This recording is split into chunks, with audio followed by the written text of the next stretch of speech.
नमस्कार। देवरिया की आवाज रेडियो केसरी से प्रस्तुत है स्थानीय हालचाल। पहले मुख्य हालचाल। दुष्कर्म के आरोपी को पुलिस ने किया गिरफ्तार। लगातार 709वें दिन भी किसानों का धरना जारी। जी राम जी योजना से अब 125 दिन रोजगार की मिलेगी गारंटी।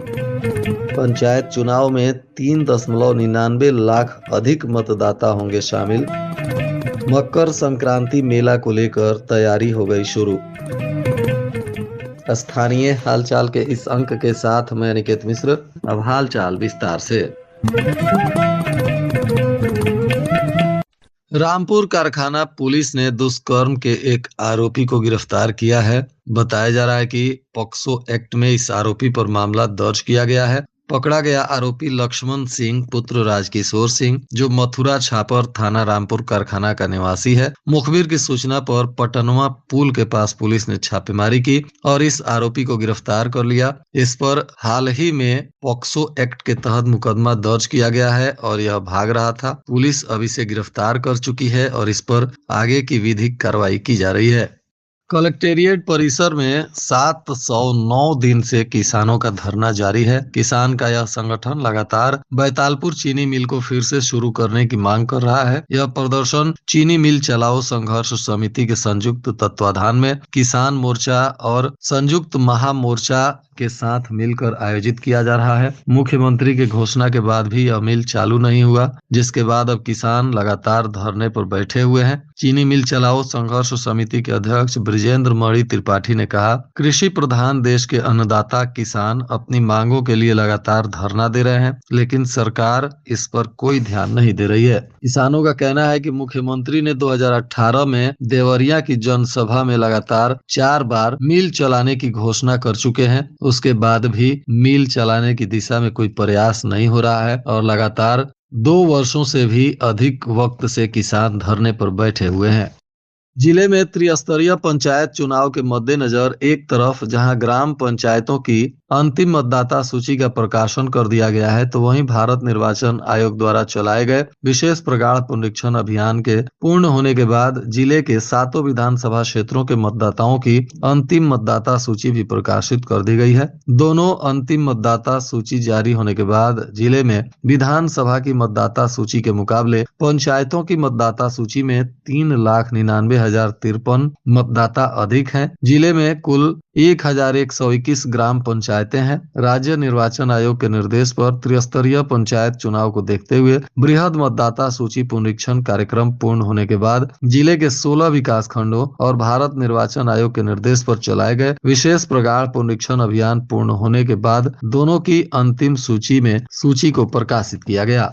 केंद्रीय ग्रामीण विकास राज्य मंत्री कमलेश पासवान ने कहा कि प्रधानमंत्री मोदी ने विकसित भारत का संकल्प लेकर काम शुरू किया है। जी राम जी योजना के तहत मजदूरों को 100 दिन के बजाय अब 125 दिन के रोजगार की गारंटी दी गई है। इस योजना में पहले जो भी विसंगतियां थी, एक्सपर्ट की राय पर इन त्रुटियों को दूर करते हुए इसे लागू किया गया है। यह बातें विकास भवन सभागार में पत्रकारों से बातचीत करते हुए मंत्री ने कहा। उन्होंने इस योजना के संदर्भ में बताया कि सरकार इस योजना के तहत 1.5 लाख करोड़ रुपए खर्च करने जा रही है, जिसमें 97,000 करोड़ केंद्र सरकार खर्च करेगी। योजना में 60% केंद्र और 40% प्रदेश सरकार का रेशियो रखा गया है। एक बहुत बड़ी धनराशि गांवों के विकास के लिए केंद्र सरकार खर्च करने के लिए कृत संकल्पित है।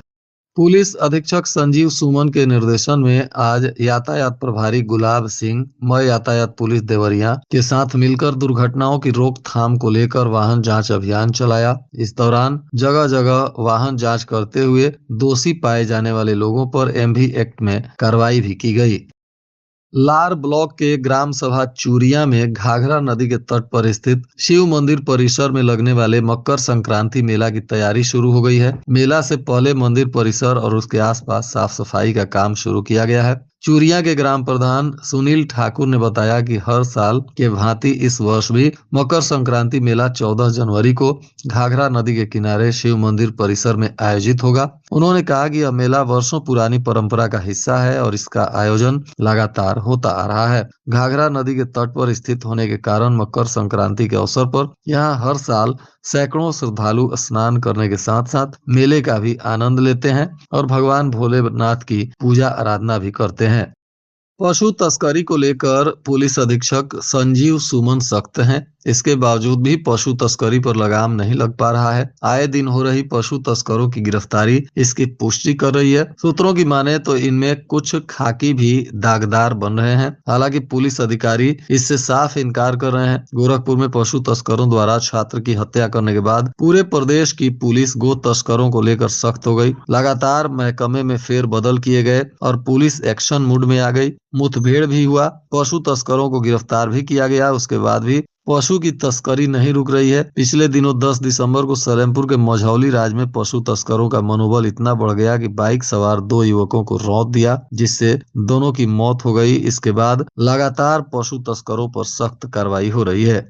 पुलिस अधीक्षक के निर्देश पर पुलिस ने मॉर्निंग वॉकर चेकिंग अभियान भी चलाया। इसका मुख्य उद्देश्य सामुदायिक सहभागिता के तहत आम जन से सीधा संवाद स्थापित कर उनमें विश्वास और सुरक्षा की भावना को भरना, छोटे मोटे विवादों को पुलिस अधिकारी द्वारा सामुदायिक स्तर पर सुलझाना, विशेषकर मित्र पुलिसिंग की भावना जागृत करना बताया जा रहा है।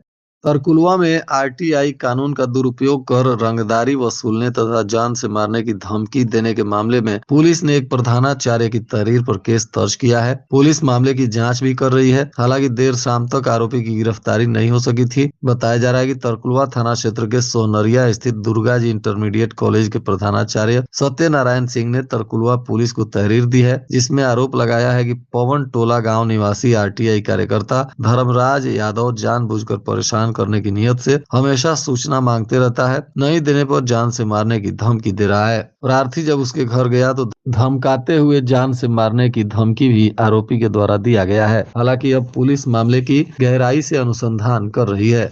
मदनपुर क्षेत्र के एक गांव के निकट मेन सप्लाई में तकनीकी खराबी आ जाने के कारण 12 घंटे तक महेन फीडर की विद्युत आपूर्ति बाधित रही, जिसको लेकर क्षेत्र में खलबली बनी रही। हालांकि जरूरत के समय अक्सर बिजली गुल हो जा रही है। इसको लेकर लोगों में नाराजगी है। महेन उप केंद्र से करीब 50 गांवों को विद्युत आपूर्ति होती है और मठिया गांव के निकट डीपीएमओ जल जाने के कारण भोर में ही बिजली गुल हो गई थी, जिससे करीब 5 बजे तक आपूर्ति बाधित रही। लोगों का कहना है कि माहीगंज से मदनपुर के रास्ते महेन फीडर को आपूर्ति दी जाती है।